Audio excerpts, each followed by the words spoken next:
friends, welcome to our channel Visasivam Lifestyle. இன்னைக்கு நம்ம கிச்சன்ல என்ன பார்க்க போறோம் அப்படினா குழந்தைகளுக்கு ஹெல்தியா கொடுக்கிற மாதிரி மில்லட்ஸ்ல ஒரு குக்கீஸ் பண்ணலாம்னு இருக்கோம். சோ அதுக்கான ஒரு ரெசிபியை இன்னைக்கு நான் உங்க கூட ஷேர் பண்ணிக்கிறேன். சரி வாங்க வீடியோக்குள்ள போகலாம். அதுக்கு முன்னாடி நம்ம Visasivam Lifestyle சேனலை ஃபர்ஸ்ட் டைம் பார்க்கறவங்க லைக் பண்ணுங்க, கமெண்ட் பண்ணுங்க, ஷேர் பண்ணுங்க, மறக்காம Subscribe பண்ணுங்க. வாங்க வீடியோக்குள்ள போகலாம். நான் இன்றைக்கி 3/4 கப்பு சுகர் எடுத்திருக்கேன். அந்த சுகர் அந்த மாதிரி மிக்சியில் போட்டு பவுட்ரு பண்ணி எடுத்திருக்கேன். அந்த 3/4 கப்பு சுகர் வந்து நமக்கு பவுட்ரு பண்ணதுக்கப்புறம் 1 கப் வரைக்கும் நமக்கு கிடைக்கும்.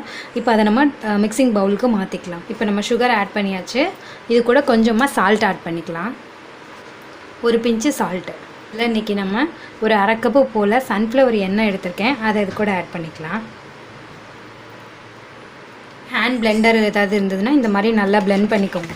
இது நல்லா கரையணும். நம்ம ஏற்கனவே வச்சுருக்கோம், பவுட்ரு பண்ணி வச்சுருக்கோம். இருந்தாலும் சர்க்கரை இதெல்லாம் போட்டிருக்கோம்ல, அது அப்புறம் அந்த இது உப்பு போட்டிருக்கோம், அதெல்லாம் நல்லா கரையணும்.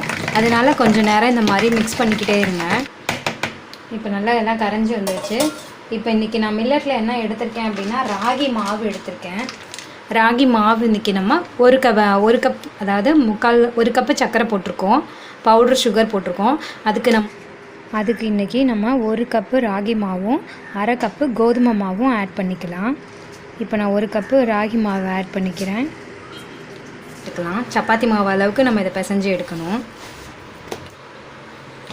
இப்போ அதே மாதிரி ராகி மாவில் நம்ம செஞ்சு வச்சிட்டோம்ல, இப்போ நான் கம்பு மாவுலையும் குக்கீஸ் பண்ண போகிறேன். அதுக்காண்டி மறுபடியும் நம்ம சுகர் வந்து இந்த மாதிரி பவுட்ரு பண்ணி எடுத்திருக்கேன். சேம் குவான்டிட்டி 1/4 கப்பு சர்க்கரையாக இருக்கணும். பவுட்ரு பண்ணதுக்கப்புறம் அது வந்து 1 கப்பாக ஆகிடும். அதனால தான் நான் சொன்னேன் பவுட்ரு சுகரை வந்து நீங்கள் 1 கப்பாக எடுத்துக்கோங்க. இல்லைன்னா 3/4 கப்பு எடுத்து அளந்துக்கிட்டு அதுக்கப்புறமா நீங்கள் இதை போட்டுட்டிங்கன்னா போதும். அதே மாதிரி கொஞ்சமாக சால்ட் ஆட் பண்ணிக்கலாம். 1/2 கப்பு எண்ணெய் எடுத்திருக்கேன், நம்ம கோல்டு வின்னர் எண்ணெய், அதை போட்டுக்கலாம். இப்போ இதை நம்ம அப்போ பண்ண மாதிரி நல்லா பண்ணிக்கலாம், கரைக்கணும். இப்போ இதுக்கு ரேஷியோ அப்படி தான். நம்ம 1 கப்பு கம்பு மாவு ஆட் பண்ணிக்கிறோம். அது மாதிரி கோதுமை மாவு நம்ம ஒரு கப்பு ஆட் பண்ணிக்கலாம். இதுக்கு சரியாக இருக்கும். இதையும் இப்போ நம்ம சப்பாத்தி மாவு மாதிரி நல்லா பிசைஞ்சு எடுத்துக்கலாம். இப்போ இதையும் நம்ம சப்பாத்தி மாவு மாதிரி பிசைஞ்சாச்சு. இப்போ இது இருக்கட்டும். இதுக்கு மேலே நம்ம வந்து இன்றைக்கி ஸ்விஸ் ரோல் மாதிரி நம்ம பண்ண போகிறோம் இன்றைக்கி. அதனால் கலர் காம்பினேஷன் கொடுக்கணும் அப்படிங்கிறதுக்காக நான் கோதுமை மாவை பட்டர் பிஸ்கெட் மாதிரி பிசைஞ்சிக்க போகிறேன். இது இருக்கட்டும். நம்ம பட்டர் பிஸ்கெட்க்கு பேட்டரை ரெடி பண்ணிவிட்டு அதுக்கப்புறம் நம்ம இதை பண்ணிக்கலாம். இப்போ நம்ம கோதுமை மாவையும் இந்த மாதிரி நம்ம பிசைஞ்சாச்சு. இதுக்கான லிங்க் வந்து நான் டிஸ்கிரிப்ஷன் பாக்ஸில் கொடுத்துருக்கேன். நீங்கள் டிஸ்கிரிப்ஷன் பாக்ஸில் செக் பண்ணிக்கோங்க. இதே மாதிரி நீங்கள் பண்ணிக்கோங்க. நம்ம பண்ண கம்பு மாவு, நம்ம பண்ண கேழ்வரகு உருண்டை, இது எல்லாமே இருக்குது. இப்போ இதை நம்ம பிஸ்கெட்டாக ரெடி நம்ம பண்ணதில் பாதி மட்டும் இப்போ நான் இதை எடுத்திருக்கேன், கோதுமை மாவை. இது இந்த மாதிரி நம்ம சப்பாத்தி மாவு மாதிரி இப்படி உருண்டை பிடிச்சிட்டு இந்த மாதிரி நான் கவர் எடுத்து வச்சுருக்கேன். அந்த கவரில் இப்படி வச்சு நம்ம சப்பாத்தி மாவு மாதிரி ரவுண்டாக தேய்ச்சிக்கலாம்.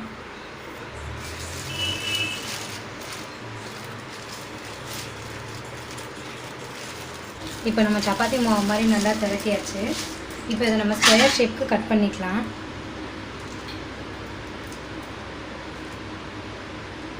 இப்போ நம்ம இதை ஸ்கொயர் ஷேப் கட் பண்ணியாச்சு. எக்ஸஸ் இருக்கிறதெல்லாம் எடுத்து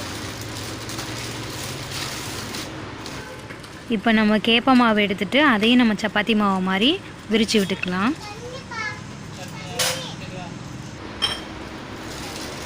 இப்போ இதையும் நம்ம ஸ்கொயர் ஷேப் கட் பண்ணிக்கலாம்.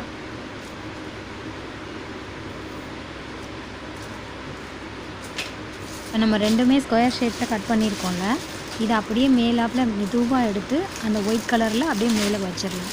இந்த மாதிரி கேர்ஃபுல்லாக பண்ணிக்கோங்க. எல்லா பக்கமும் ஓரங்கள் அமர்த்தி விட்டுக்கோங்க. நம்ம இப்போ இதை ரோல் பண்ண போகிறோம். கேர்ஃபுல்லாக மெதுவாக அதை கொஞ்சம் நல்லா அழுத்தி பிடிச்சிக்கிட்டு, அது உடையவும் கூடாது, ஆனால் அதே டைமில் நமக்கு அந்த ரோலும் ஆகணும். அந்த அளவுக்கு அதை இறுக்கி பிடிச்சிட்டு அதை மெதுவாக அப்படியே வச்சு விட்டிங்கன்னா அப்படியே சுருட்டி விடுங்க. அந்த கவரையும் பிடிச்சிட்டு ஒரு தேய்ச்சிட்டு அதே மாதிரி மறுபடியும் தூக்கி விடுங்க. அதை எடுத்து இந்த மாதிரி இப்படி சுருட்டி விட்டுக்கோங்க. கவரை வச்சு பண்ணிங்கன்னா தான் உங்களுக்கு ஈஸியாக வரும். இந்த மாதிரி கவரை வச்சு இப்படி உருட்டி விட்டு இந்த மாதிரி பிடிச்சி விட்டுக்கோங்க. ஈஸியாக வந்துச்சு. அவ்வளோதான், நம்மளோட ஸ்விஸ் ரோல் ரெடி ஆகிடுச்சு. இப்போ நம்ம சுருட்டினதை அப்படியே எடுத்துக்கலாம். ஒன்றும் ஆகாது, அது கெட்டியாக தான் இருக்குது. அதனால் அப்படியே சுருட்டினதை எடுத்திங்கன்னா அழகாக வந்துடும். பாருங்கள், சூப்பராக இருக்குல்ல. இதுக்கு டிசைன் இருக்குது, அதனால நான் டிசைன் உள்ள நைஃப் வச்சு கட் பண்ணிக்கிறேன். உங்ககிட்ட என்ன நைஃப் இருக்கோ அந்த மாதிரி கட் பண்ணிக்கோங்க.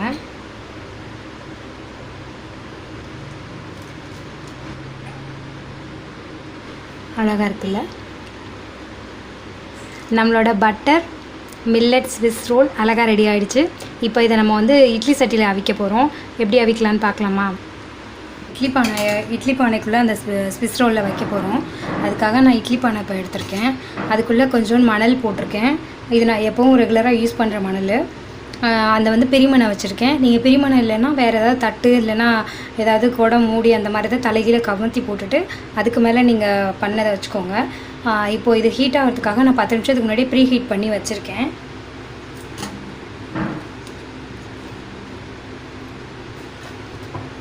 இப்போ நம்ம மூடி போட்டு 20 நிமிஷம் போல் ஸ்லோ ஃப்ளேமில் நம்ம வேக வைக்கலாம். இப்போ நம்ம கம்பு மாவை சப்பாத்தி மாவு மாதிரி விரிச்சுக்கலாம். இந்த மாதிரி இப்போ நம்ம விரிச்சாச்சு. இதை நம்ம எப்பவும் போல் ரவுண்ட் டம்ளர் வச்சு கட் பண்ணுவோம்ல, அந்த மாதிரி இப்போ கட் பண்ணிக்கலாம்.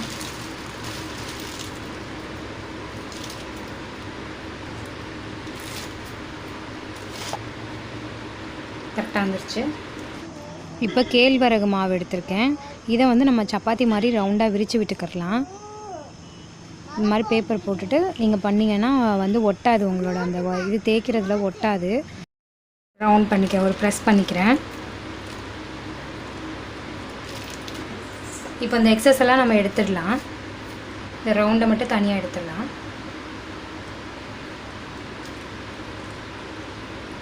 அழகாக இருக்குல்ல? இப்போ பிளேட்டில் வச்சுக்கலாம். இப்போ நம்மளோட பிஸ்கெட்ஸ் எல்லாம் சூப்பராக ரெடி ஆகிடுச்சு. இது நம்ம மில்லட் ஸ்விஸ் ரோல், இது நம்ம பண்பு பிஸ்கெட், இது நம்ம பண்ண பட்டர் பிஸ்கெட், இது கேப்ப மாவில் பண்ண கேப்ப பிஸ்கெட் எல்லாமே ரெடி ஆகிடுச்சு. பார்க்கவே சூப்பராக இருக்குல்ல? இதே மாதிரி நீங்களும் செஞ்சு பார்த்துட்டு எப்படி இருக்குன்னு எனக்கு கமெண்ட்டில் சொல்லுங்கள். நம்ம விசா சிவம் லைஃப் ஸ்டைல் சேனலை ஃபஸ்ட் டைம் பார்க்குறவங்க லைக் பண்ணுங்கள், கமெண்ட் பண்ணுங்கள், ஷேர் பண்ணுங்கள், மறக்காமல் சப்ஸ்கிரைப் பண்ணுங்கள். Thank you friends, thank you so much. இது சாப்பிட்டு பார்த்துட்டு டேஸ்ட் எப்படி இருக்குன்னு சொல்ல வேணாமா? என்ன ஸ்விஸ் ரோல் சாப்பிட்டு பார்க்கலாமா? சூப்பராக இருக்குது. எவ்வளோ அழகாக இருக்குது பாருங்கள். உள்ள நான் அந்த கேப்ப மாவோட லேயர் தனியாக தெரியுது அழகாக. அதே மாதிரி நம்மளோட பட்டர் பிஸ்கெட்டோட லேயரும் சூப்பராக தெரியுது. இதை சாப்பிட்டு பார்த்துட்டு டேஸ்ட் எப்படி இருக்குன்னு சொல்கிறேன்.